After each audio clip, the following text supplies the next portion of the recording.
I did not scream. I did not cry. I did not beg. I simply picked up my cardboard box, walked past the security guard who wouldn't meet my eyes, stepped into the elevator for the last time, pressed the lobby button, and smiled.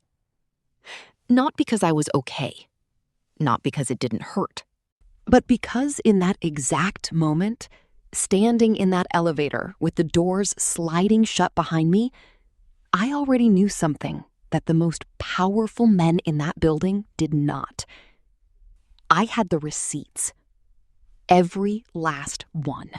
While they were shaking hands in the boardroom above my head, celebrating getting rid of the one person who knew exactly where every body was buried, $412 million was quietly moving through offshore accounts that I had personally designed, through digital corridors that only I fully understood, leaving fingerprints that only I knew how to read. They thought firing me was the end of the story. It was the beginning.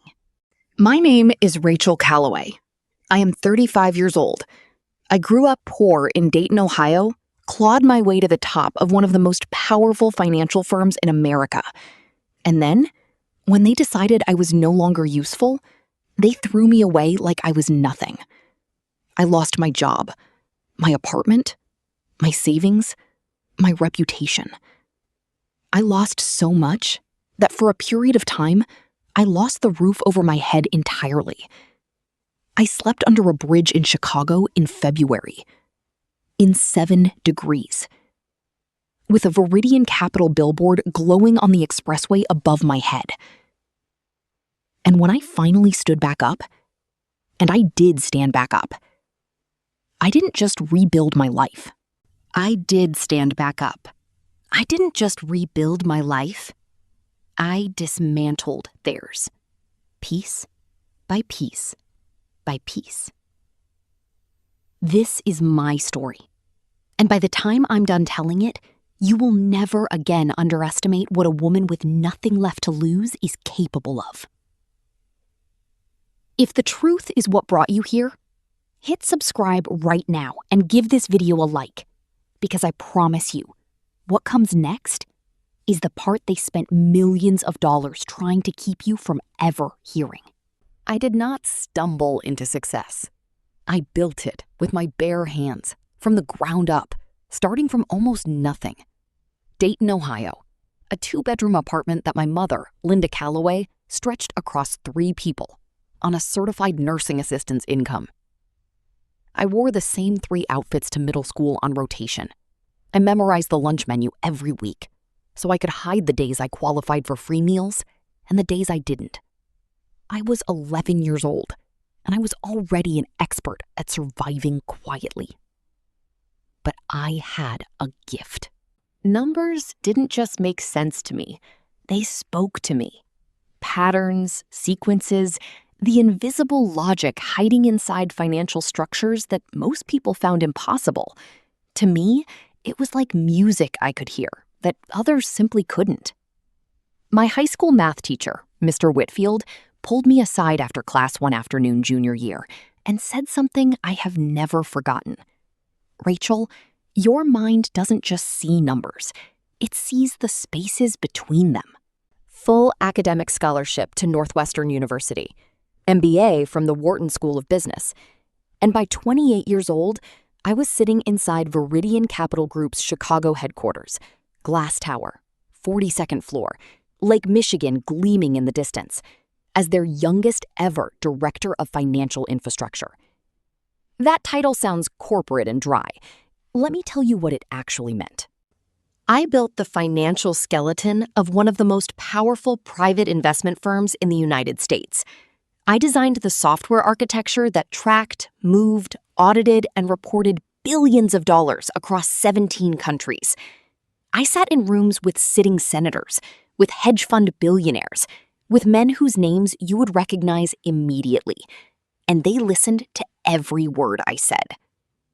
For 7 years, I gave Veridian Capital Group everything I had. I missed my mother's gallbladder surgery because of a quarterly compliance deadline. I canceled my own birthday plans 4 years in a row. I had one serious relationship during those 7 years, and it ended when he looked across a restaurant table and said quietly, "Rachel, I don't think you actually have a boyfriend. I think you have a corporation." He wasn't wrong. But I believed, deeply, completely, with the particular faith of someone who has worked for something their entire life, I believed that Veridian Capital Group was legitimate. Powerful and aggressive, yes. Ruthless in competition, absolutely. But legal. But honest. Until the Wednesday night, I found the second set of books. It was 11:47 p.m. I was running a routine audit reconciliation, the kind of deep system maintenance work I often did alone at night when the office was empty and quiet. I hit a data discrepancy. Tiny, the kind of numerical shadow that most analysts would flag, notate, and forward to a supervisor. But my mind saw the spaces between the numbers, and the space was wrong. Catastrophically, criminally wrong. I pulled the thread, and then I pulled another. And then I pulled the thread, and then I pulled another. And then I sat back in my chair in the empty 42nd floor of that Chicago tower and stared at my screen for a very long time. Veridian Capital Group was not just an investment firm. It was a machine. A meticulously constructed, legally camouflaged financial machine, funneling client funds and government-connected contracts through a web of ghost companies registered in the Cayman Islands, Luxembourg, and the Cook Islands. Companies that existed only on paper. Addresses that led to empty offices. Directors who were paid $300 a year to be a name on a document and ask no questions. The numbers I was staring at represented the systematic looting of pension funds tied to over 60,000 American workers, teachers, nurses, firefighters, municipal employees who had spent 30 years trusting that their retirement money was safe. It was not safe. It had been stolen. Quietly, brilliantly, legally disguised, and stolen. I took screenshots. I made notes. I kept my hands steady. And then, like the loyal, trusting, irreversibly naive person I was in that moment, I went to the CEO. Douglas Harrington III, 61 years old, Harvard Law, third-generation wealth, American flag pin on his lapel, always, handshake like a senator, eyes like a locked safe. I sat across his mahogany desk on a Thursday morning and laid out everything I had found, quietly, professionally. I even framed it as an opportunity. Let me help us fix this before it becomes a public crisis. He listened with his hands folded on the desk. He nodded slowly. He thanked me, warmly, for my diligence and my discretion. And then he leaned forward and said the 6 words that would detonate the next 3 years of my life. "Rachel, I need you to trust the process." 6 days later, I was called into HR. They told me that my position was being eliminated due to budget restructuring. They slid a separation agreement across the table, a non-disclosure document so comprehensive, so surgically constructed, that it covered not just conversations and records, but observations. Things I had seen, things I knew. The legal equivalent of trying to erase a person's memory with a pen and a check. $120,000, 20 minutes to decide. The head of HR, a woman named Diane Moss, who had sat at my birthday dinner 2 months before, who had laughed at my jokes and hugged me at the door, kept her eyes on the papers the entire time, never looked up, not once. I signed, because I was afraid, because I was alone, because in that moment, I did not yet know what I would eventually become. But I memorized every number on those pages, and I memorized the exact way that Diane Moss refused to look at me. What nobody tells you about betrayal at this scale is what it actually sounds like. It doesn't sound like a dramatic confrontation. It doesn't sound like shouting or a slammed door or a final scene you can replay later and feel righteous about. It sounds like silence. And then, slowly, it sounds like your life coming apart. My apartment on Michigan Avenue was gone within 60 days. My lease was employment contingent. My severance evaporated faster than I expected. Consumed first by a Chicago attorney who reviewed my NDA, then told me with visible discomfort that Veridian's legal team had constructed the document specifically to make litigation a 6-year, 7-figure undertaking. 6 years. I moved into a friend's spare bedroom in Evanston. I told myself it was temporary. It was, but not in the direction I'd hoped. The friend's situation changed. Then there was a budget motel on the south side, paid by the week. Then the week ran out. I, Rachel Calloway, Northwestern scholar, Wharton MBA, the woman who had once managed the financial architecture of a billion-dollar firm, found myself without a fixed address. I slept in my car through November. I lost the car in February. Repossession.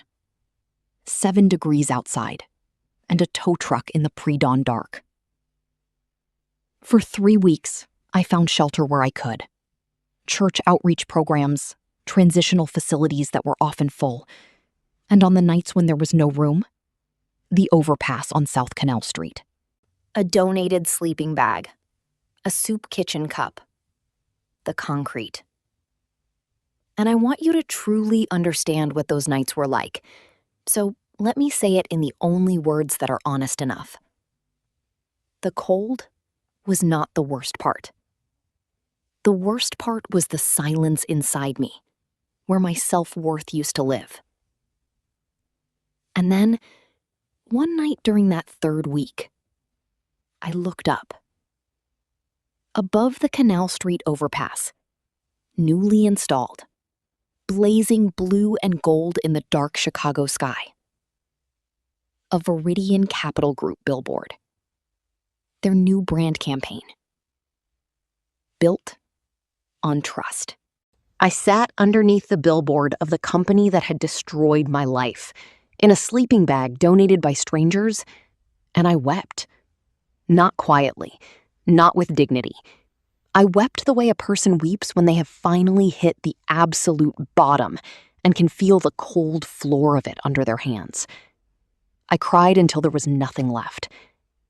And then I was quiet. And in that quiet, something shifted. Anger, when it gets cold enough, stops feeling like emotion. It starts feeling like architecture. It starts feeling like a plan. There was a social worker at a Pilsen community center named Miss Carroll, 62 years old, reading glasses on a beaded chain. The kind of woman whose presence makes a cold room feel warmer without her doing anything at all. She sat with me over bad coffee in a plastic cup and asked a simple question. "Baby, what did you do before all this?" I told her. Miss Carroll was quiet for a moment. Then she said, "So you're not done. You just got interrupted." 5 words. That was all it took. Not a speech, not a revelation. Just 5 words from a woman who saw me clearly, without pity, without judgment, and reflected back the truth that I had buried under months of shame. I was not done. I began the way that any honest rebuilding begins. Slowly, humbly, and with no guarantee of outcome. Night shift at a 24-hour Walgreens. $14.50 an hour. I saved with the same mathematical discipline I had once applied to billion-dollar systems. Every dollar not spent on food and shelter was kept, tracked, guarded. I applied for financial consulting work under a modified professional profile, Because I quickly discovered that Veridian had done one final thing to me after the NDA. They had quietly, methodically, and almost invisibly poisoned my reputation in Chicago finance circles. A word here, a reference call there. The kind of professional character assassination that leaves no fingerprints. But they could not reach everywhere. 6 months later, I had a remote freelance contract with a small fintech startup in Indianapolis. Under the radar. Honest work, rebuilding. 12 months after that, a senior risk advisory contract with a regional bank in Milwaukee. And every single day, in a password-protected folder on an encrypted external drive that never touched the internet, I was doing something else entirely. I was rebuilding the evidence. Not from stolen documents. Those were gone, locked behind my NDA and Veridian's digital security. But from something more powerful. My own memory. I had spent 7 years building that financial system. I knew its architecture the way a composer knows their own music, not just the notes, but the logic between them. Using nothing but publicly available SEC filings, regulatory disclosures, and independent financial journalism, I began reconstructing what I knew was hidden underneath. Thread by thread. Number by number. The spaces between them were exactly where I remembered. By 34, I had built something extraordinary. Not just a theory, not just a reconstruction. A 117-page forensic financial document, cross-referenced, legally structured, and capable of making a federal prosecutor sit up very straight in their chair, that mapped Veridian Capital Group's offshore network with the precision of someone who had built it herself. But I also had something I hadn't expected. A source. I will not say who. I will only say this. Inside corrupt institutions, there are people who have waited, sometimes for years, for someone on the outside with the technical knowledge to make their risk worth taking.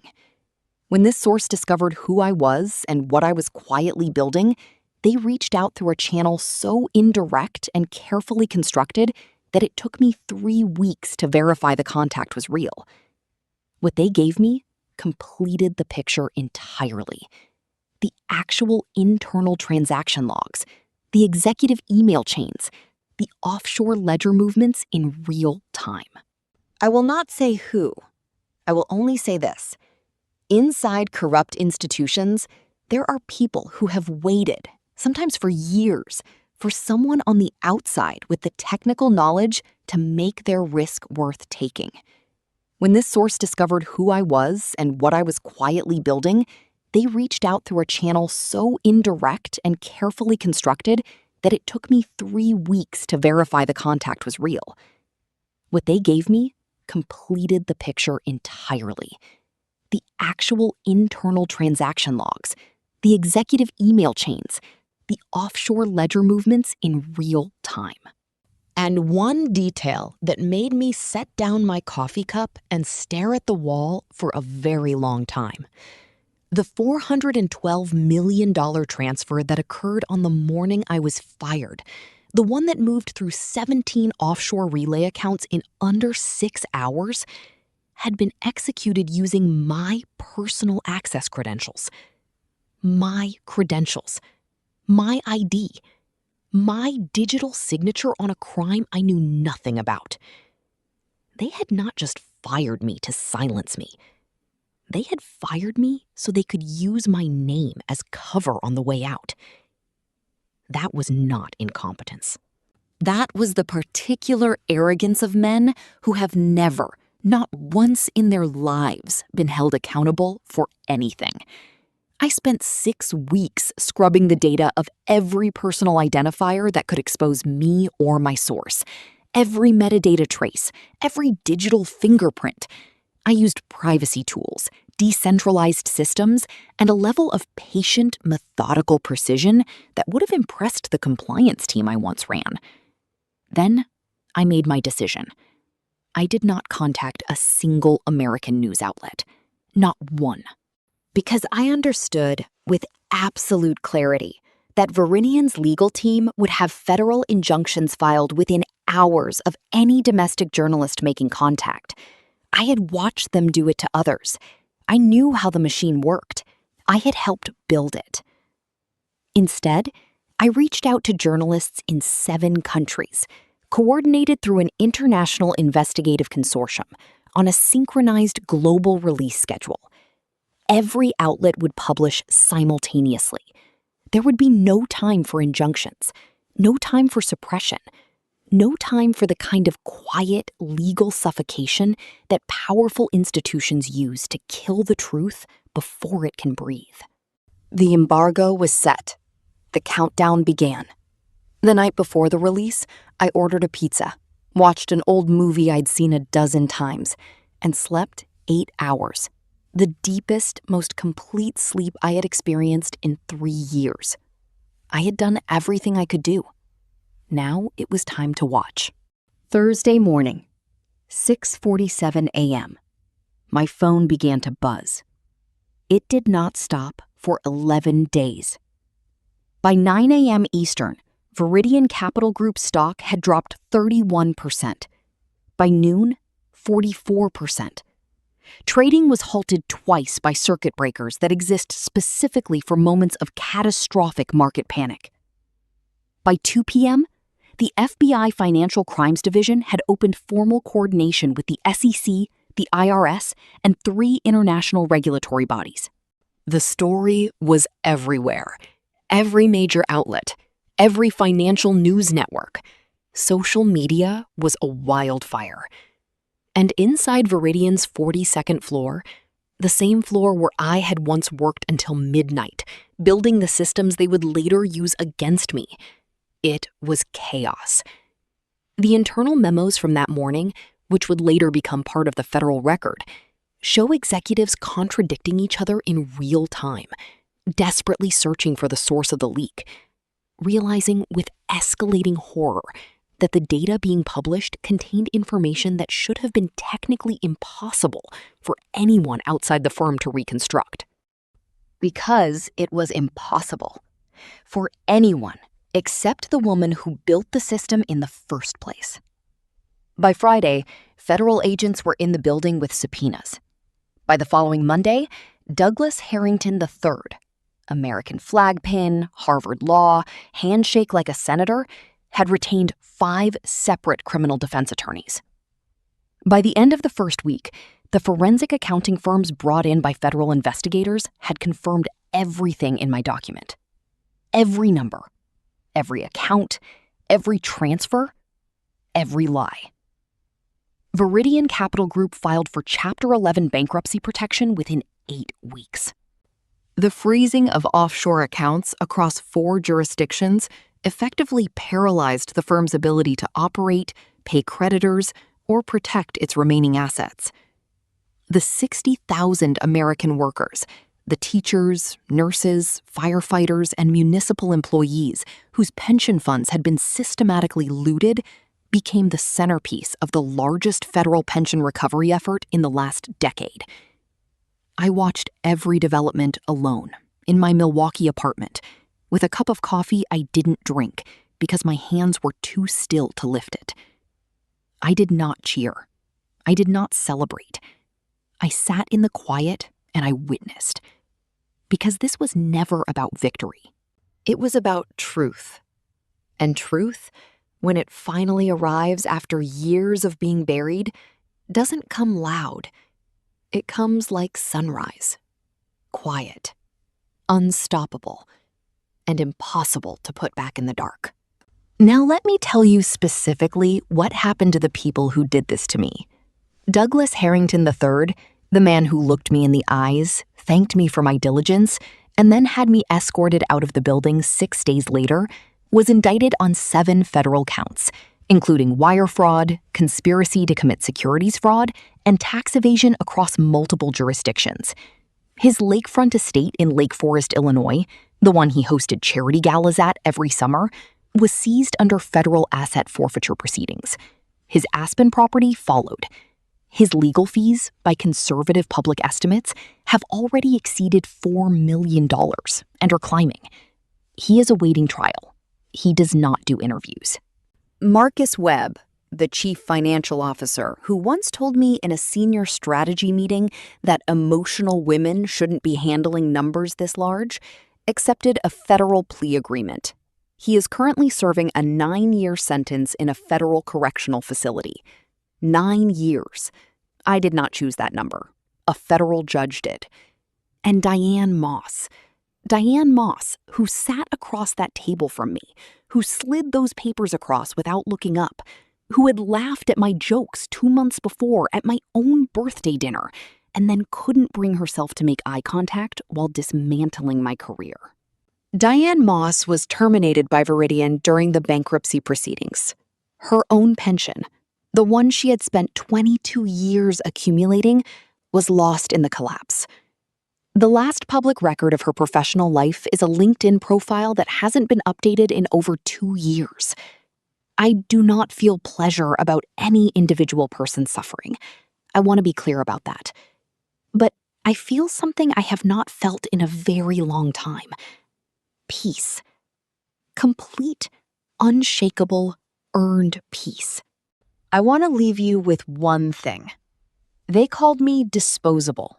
They used that word deliberately, budget restructuring, as a clean corporate way of saying, you no longer matter to us, and we are no longer afraid of you.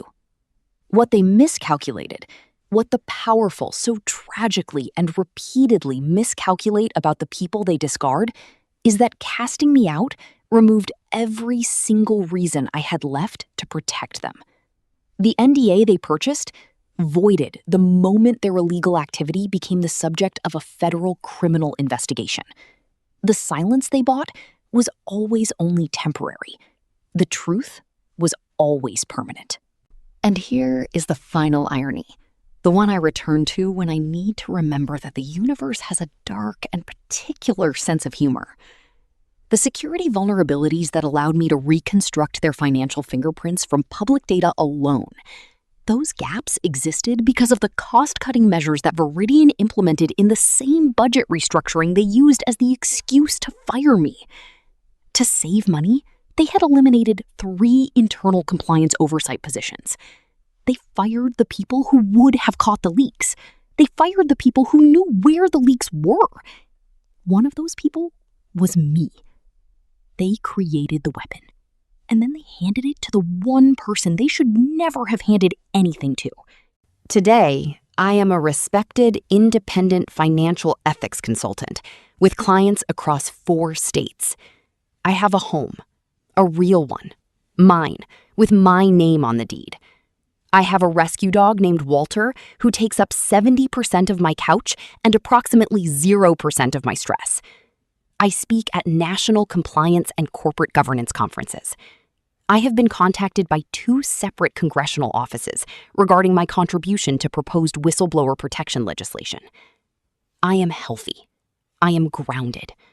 I am, in the truest sense of the word, free. I do not spend time thinking about the people who tried to erase me. They are already being handled by people whose job that is. I think instead about Miss Carroll, about Mr. Whitfield, about the spaces between the numbers, about the sleeping bag on Canal Street and the billboard glowing cold and blue overhead, and about the woman I was becoming in that darkness, even when I couldn't feel it yet.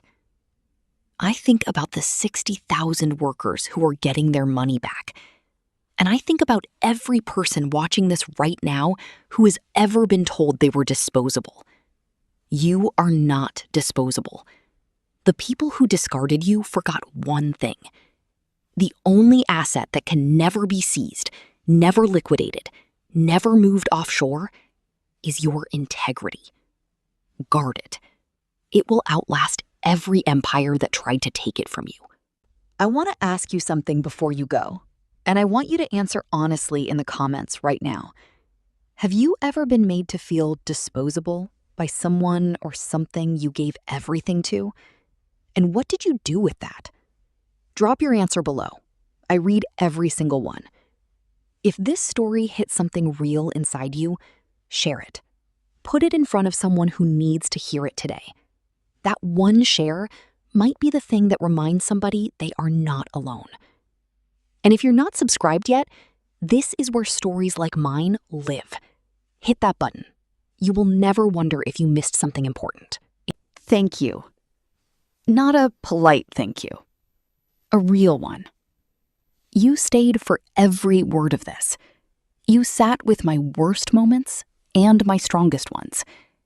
You showed up for a stranger's truth, and that is not a small thing. Stories like this exist because people like you choose to listen. So, thank you for watching, and I'll see you in the next one.